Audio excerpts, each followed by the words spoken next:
Jesus, just a man, a teacher, a moral figure? Or is there something much more significant to consider? If you think you already have the answer, it might be time to think again. Throughout history, millions have called Jesus Christ God. But why? Is it simply tradition, a myth that has been passed down over generations, or is there solid evidence and reason behind this belief?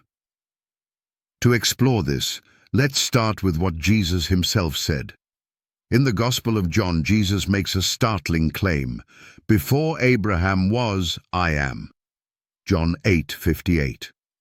To modern ears, this may sound cryptic, but to the first-century Jewish audience, it was profound. By saying, I am, Jesus wasn't just introducing himself. He was invoking the very name God revealed to Moses at the burning bush in Exodus 3:14.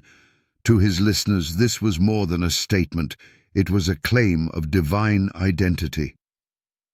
Let's go deeper. In Mark 2:5-7, Jesus forgives a paralyzed man's sins. The religious leaders were outraged. Why? Because only God could forgive sins. By doing this, Jesus wasn't simply acting as a healer. He was taking on a role that belonged solely to the divine.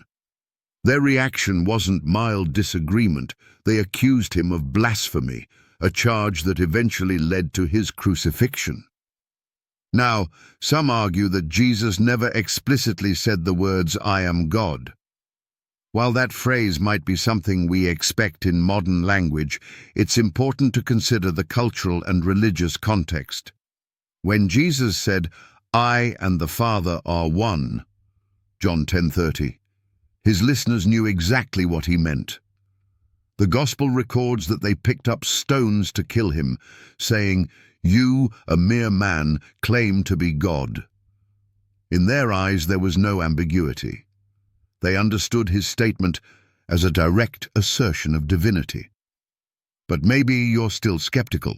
After all, words can be interpreted differently, and people throughout history have made extraordinary claims. The question is, why did so many of his followers, ordinary men and women, believe him so fully that they were willing to suffer and die for their conviction that Jesus was God? Think about Thomas, one of Jesus' closest disciples. After seeing Jesus alive after his crucifixion, Thomas declared, My Lord and my God. John 20:28. He didn't just call Jesus a great teacher or a prophet. He called him God.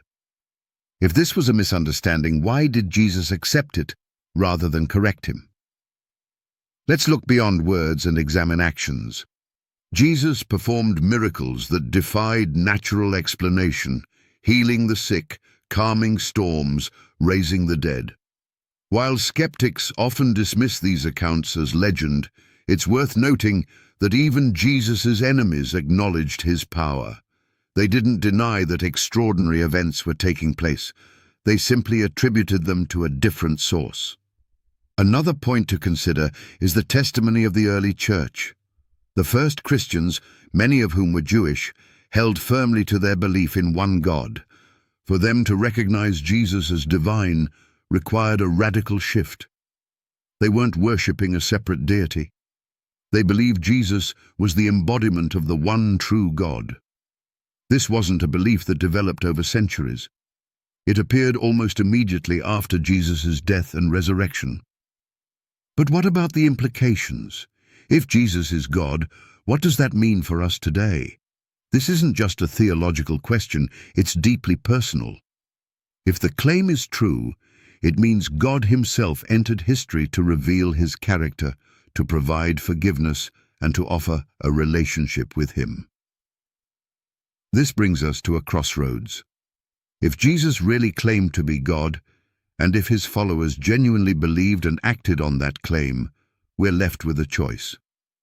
Either Jesus was deluded, deceptive, or he was telling the truth. If he was telling the truth, then everything changes. It means we're not just dealing with a moral teacher or a wise philosopher, but with the Creator stepping into his creation. This question, is Jesus God, isn't just academic, It's personal. It challenges our view of history, our understanding of truth, and even our purpose in life. If he is who he claimed to be, how should we respond? So, here's the challenge. Don't just take my word for it. Explore it for yourself. Read the accounts, consider the evidence, and think critically about what it means. The answer to this question might be the most important answer you'll ever find. Follow for more thought-provoking explorations like this. And in the comments, let us know your thoughts. Who do you think Jesus is?